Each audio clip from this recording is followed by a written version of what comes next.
Si vous avez joué ne serait-ce que quelques heures à God of War 4, il est tout de suite devenu évident pour vous que Tyr allait être une partie centrale et importante de l'histoire qui mènera vers le Ragnarok. Tyr, le petit frère de Thor et grand frère d'Heimdall et Baldur. Tyr, le dieu de la guerre qui se bat pour le bien et la justice. Tyr, l'homme qui résiste à Odin. Et surtout Tyr, le dieu mystérieux. Si dans God of War Ragnarok, on passe une bonne partie du jeu avec lui, on se rendra compte qu'à la fin, qu'il est en réalité Odin déguisé par une forme de magie très puissante. C'est seulement le jeu fini qu'à Niflheim, le royaume des morts, Kratos pourra se rendre dans une prison asgardienne pour y libérer le vrai Tyr. Si le Tyr présenté par Odin semble traumatisé et avoir peur de retourner sur le terrain pour honorer ses natures de dieu de la guerre, celui que l'on retrouve en prison semble plus nuancé. Il est calme, il est prudent et surtout, on ne le croisera que petit à petit à travers les 9 royaumes, parti dans une sorte de pèlerinage pour redécouvrir un univers dont il ne connaît plus rien. Cependant, ce qui nous intéresse aujourd'hui, c'est le passé, le pourquoi du comment. En mélangeant l'histoire du jeu et les mythes nordiques, on peut donc se poser une question. Est-ce que Tyr est le vrai roi des dieux? Salutations et bienvenue à Faits et Fiction, l'émission où on analyse la culture. Aujourd'hui, je vous offre une théorie sur la montée d'Odin au pouvoir et sur comment ce trône est en fait celui de Tyr. Qui est Tyr? Tyr, c'est le dieu nordique de la guerre, de la justice, de l'honneur, de la diplomatie. Bref, c'est un dieu qui tourne autour de concepts très politiques et sociaux. Surtout quand on le compare à ses demi-frères Heimdall, dieu de la prévoyance, Baldur, dieu de la lumière, ou Thor, dieu du tonnerre. Ça vient donc dessiner une certaine ligne entre Tyr et les autres enfants d'Odin. Tyr, c'est un dieu du peuple. Un dieu qui règne sur des concepts qui ont besoin d'une société pour les appliquer. Versus ses frères qui sont tantôt liés à des forces de la nature, tantôt liés à des réflexes et des instincts humains, voire les deux. Prenez-le simplement, Tyr, c'est le genre de dieu qui semble mortel pour le vénérer, le suivre et lui donner de la puissance. Eh bien, il n'est pas super utile. Un peu comme vous, derrière votre écran, vous pouvez donner de la puissance à cette chaîne en vous abonnant, en activant la cloche, en likant la vidéo pour lui donner un bon référencement et en visitant la section commentaires pour nous dire de quel autre sujet on devrait traiter. Ce qui est donc récurrent dans son histoire, c'est que Tyr, c'est quelqu'un qui va prendre les devants, c'est quelqu'un qui va mener son peuple à la victoire. Il est décrit dans le lore du jeu comme un pacifiste naturel, quelqu'un qui, oui, va faire la guerre en même temps, c'en est le dieu, mais toujours dans l'espoir d'obtenir la paix. Il aspire avant tout à la paix entre les As, son peuple, et les Jötnar, surtout après le traité entre Asgard et Valheim. Il finira par construire son temple à Midgard, au milieu du lac des Neufs. Il cachera une porte d'Yggdrasil capable d'ouvrir des brèches menant le voyageur à travers les 9 royaumes. Tyr va aussi gagner la confiance des Jötnar et les convaincre d'inviter Odin pour négocier un traité de paix. Cette confiance, elle vient probablement du fait que oui, Tyr est littéralement le dieu des traités. Moi, j'aime le voir comme l'espèce d'avocat à Asgard. Malheureusement, Odin, il avait jamais l'intention d'honorer aucun traité jamais passé. Il va profiter donc de cette occasion pour voler le savoir ancestral des géants de Jotunheim. Tyr, il va aussi aller traquer à Helheim un loup géant qui devenait problématique. Ça, c'est dans l'univers God of War, parce que dans la mythologie nordique, c'est pendant une altercation avec Fenrir, un des fils de Loki,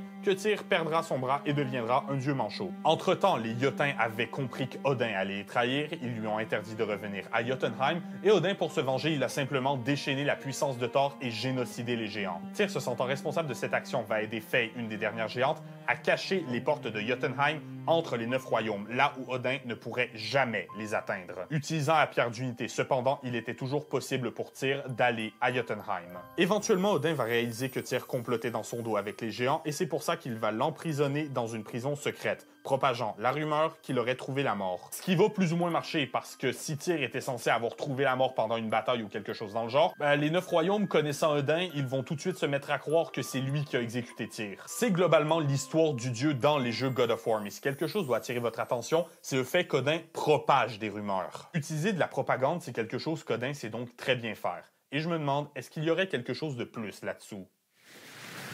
Comment Odin est devenu roi?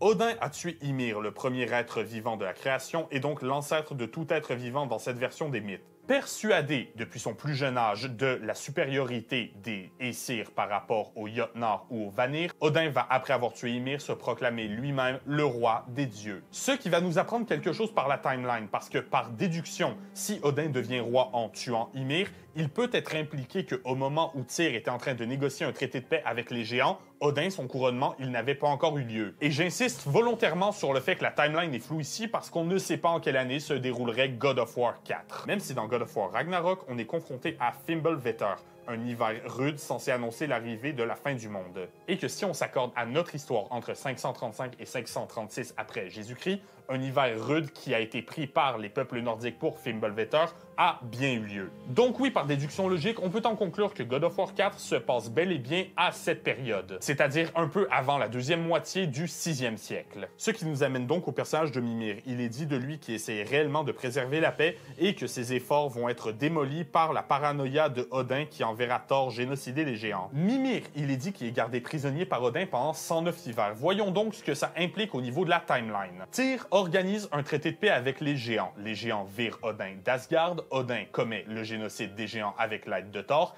et c'est là que Mimir se fait emprisonner. Mais c'est aussi là que ses actions violentes vont forcer Tyr à se révolter et que Odin l'enfermera. On peut donc en conclure que Tyr est enfermé depuis globalement le même temps, et donc qu'avec ces deux-là plus dans ses pattes, Odin pouvait régner sur les 9 royaumes en paix. Ce qui implique à la fois que Tyr a été enfermé 109 ans avant God of War 4, et que Odin règne sur les 9 royaumes environ depuis 435 après Jésus-Christ. Et me dites pas qu'il n'y a pas d'histoire ici, les jeux grecs de God of War se basent littéralement sur l'invasion perse de la Grèce et sur la tombée de Sparte, deux événements ayant bien eu lieu dans notre histoire. Seul problème ici, les développeurs de God of War ont bel et bien clarifié que si tous les panthéons existent dans cet univers, ils existent de façon séparée dans leur propre dimension de poche. Oui, c'est un multivers. Ce qui implique qu'entre la création de l'univers nordique et le couronnement d'Odin au 5e siècle, eh bien, les événements scénaristiques sont incroyablement flous. Mais je pense que si on ajoute la vraie mythologie nordique à ces informations, on peut en conclure très facilement qu'Odin est un usurpateur. Tyr, le roi des dieux. On va parler ici de mythologie nordique, mais aussi de pourquoi elle est difficile à suivre. La mythologie nordique, comme beaucoup de mythologies, se passait principalement de façon orale, de faisant du bouche à oreille, dans une époque où la conservation des médias existait à peine. Vous voyez ces temples nordiques dédiés aux dieux qu'on peut voir dans les jeux, les séries, les livres, etc.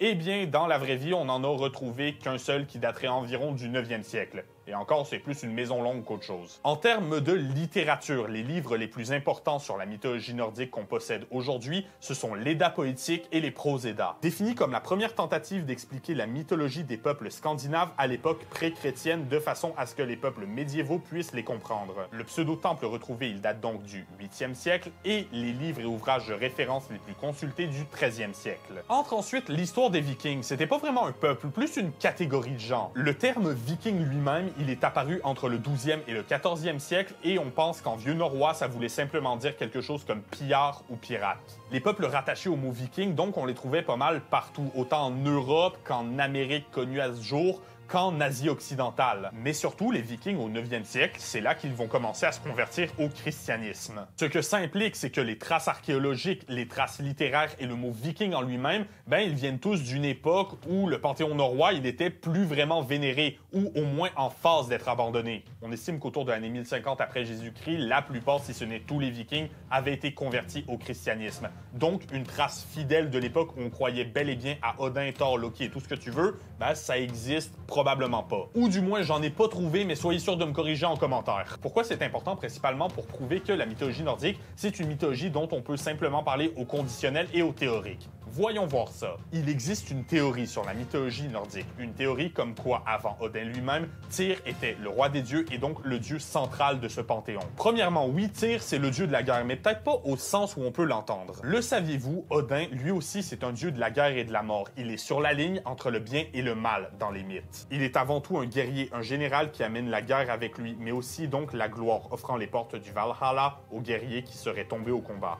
Vient donc Tyr, qui, comme dit au début de la vidéo, c'est un dieu qui est très attaché au peuple et à sa politique. Et avant d'être connu comme Tyr, il était connu comme Tiwaz. Et aussi, il est connu comme un dieu de la loi et de la justice, connu pour amener la gloire à ses fidèles. Certains disent même que les anciens peuples germaniques ne voyaient pas vraiment la différence entre la loi et la guerre, que ces deux entités étaient étroitement liées. Entre ensuite donc l'Empire romain. Les Romains, ils vont se mettre à identifier Tyr à leur dieu de la guerre à eux, Mars, ce qui prouve l'importance de Tyr. Pourquoi? Parce que vous savez peut-être, mais dans la mythologie grecque, Arès, ben, c'est quelqu'un d'assez anecdotique versus sa version romaine, Mars, qui est un des 3 dieux centrales de ce panthéon. les deux autres étant Juno et Jupiter, respectivement Héra et Zeus. Mars, il est même le père de Rémus et Romulus dans les mythes, enfant étant dit comme étant à l'origine des fondations de l'Empire romain. Et les Romains, ils voyaient Tyr comme une espèce d'équivalence de Mars, alors que, comme mentionné, c'est même pas le seul dieu de la guerre chez les Nordiques. Preuve supplémentaire de l'importance de Tyr dans la culture païenne, c'est que le jour de mardi en anglais Tuesday tire ses origines du vieil anglais Tiwesdeg, littéralement le jour de Tyr. Il est assez important pour avoir un jour de la semaine nommé d'après lui, c'est pas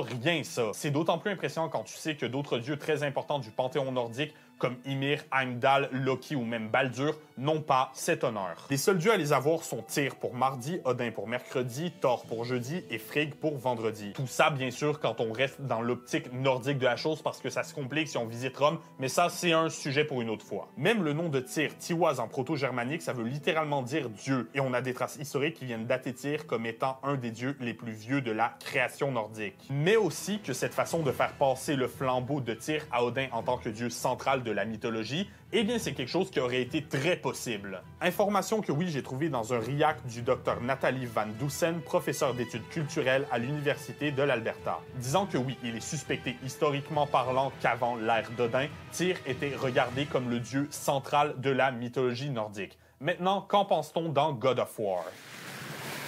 Odin a-t-il usurpé Tyr? Pourquoi est-ce que dans l'univers de God of War, Odin a enfermé Tyr? Il est dit que c'est parce qu'il le suspectait de comploter pour le trahir. En même temps, il avait raison. Mais dans les faits, c'était surtout par crainte. Il n'avait pas peur qu'on le trahisse, il avait peur que Tyr se dresse contre lui. Pourquoi? Parce qu'Odin, je l'ai dit plusieurs fois, mais utilise ses enfants comme des outils et Tyr ne fait pas exception à la règle. Nuance étant que Odin connaît les compétences en leadership de Tyr. Il sait qu'il est un bon chef, un bon dirigeant, et ses compétences, elles auraient fini par nuire à Odin. Mais alors, vous vous demanderez, si Odin craint autant Tyr, pourquoi l'avoir enfermé? Pourquoi ne pas simplement l'avoir exécuté? Eh bien, la raison, elle est assez technique. Selon la théorie avancée par Mimir et Freya dans God of War Ragnarok, pour usurper l'identité de quelqu'un avec sa magie, Odin a besoin que cette personne soit vivante. Mais Odin, plus tôt dans la vidéo, on a déjà établi qu'il a enfermé Tyr plus d'1 siècle avant les événements de God of War 4, et il ne l'a impersonnifié que quelques jours pour tromper Kratos et Atreus, voire quelques semaines. Et il dira aussi au duo qu'il effacera leur dette de sang si ils veulent bien arrêter leur quête pour retrouver Tyr. Ce qui implique deux choses. De un, Odin ne veut vraiment pas qu'on retrouve Tyr, mais de deux, il le garde en vie pour une raison, celle de l'impersonnifier. Et les deux, c'est pour la même raison, c'est parce que Tyr est un roi. Il sait diriger, il sait rallier les peuples mieux qu'Odin ne l'a jamais fait. Il est même dit quelque part, il me semble, que Tyr était prêt à unifier les 9 royaumes. Les unifier, pas comme Odin qui se contente de subjuguer les royaumes qu'il pense en dessous de la grandeur d'Asgard. Et la preuve ultime de cette théorie, pour moi, c'est le temple de Tyr. De un, il se situe à Midgard, le royaume des humains. Et d'une certaine façon, le meilleur moyen de tuer un dieu, c'est d'empêcher les humains de le suivre. De couper tout attachement avec les humains et avec leur foi. Et si vous vous rappelez bien, c'est la réalisation que devait faire Kratos à la base à la fin de God of War 3. Il devait comprendre d'une certaine façon, comprendre que la puissance d'un dieu est proportionnelle à la foi des gens qui le vénèrent. Tyr, lui, il a érigé son temple dans ce qui est, dans cette optique, le royaume du peuple le plus important, à savoir les humains, parce que c'est eux qui vénèrent les dieux. Mais ce temple, il relie aussi les 9 royaumes, il permet d'ouvrir les portes vers n'importe lequel de ces domaines, et si on se rappelle, il est dit que Muspelheim et Jotunheim ont toujours été hors de portée d'Odin, prouvant que Tyr a réussi à faire quelque chose que Odin n'a jamais pu, unifier les 9 royaumes et leur peuple, et que même si Odin dirige Asgard avec une main de fer, il ne fait plus aucun doute pour moi qu'à une époque, Tyr siégeait à sa place en tant que roi du panthéon divin nordique. Sur ce, mes amis, vous imaginez pas les recherches que j'ai fait sur cette vidéo. Essayez de relier le lore des jeux God of War à la vraie mythologie nordique, ça m'a fait saigner du nez mentalement. Vous direz pas donc que je ne me fends pas en 4 pour m'assurer que cette vidéo vous ait plu. Si c'est le cas, soyez sûr de cliquer juste ici pour voir notre dernière vidéo ou cliquez juste là pour encore plus de God of War. Vous pouvez passer en commentaire pour me donner vos théories sur le personnage de Tyr. Et tant qu'à être là, pourquoi ne pas vous abonner et activer la cloche au passage, liker la vidéo pour le référencement. Sur ce, je vous laisse et je vous verrai la prochaine fois pour de plus en plus exploration de notre omnivore.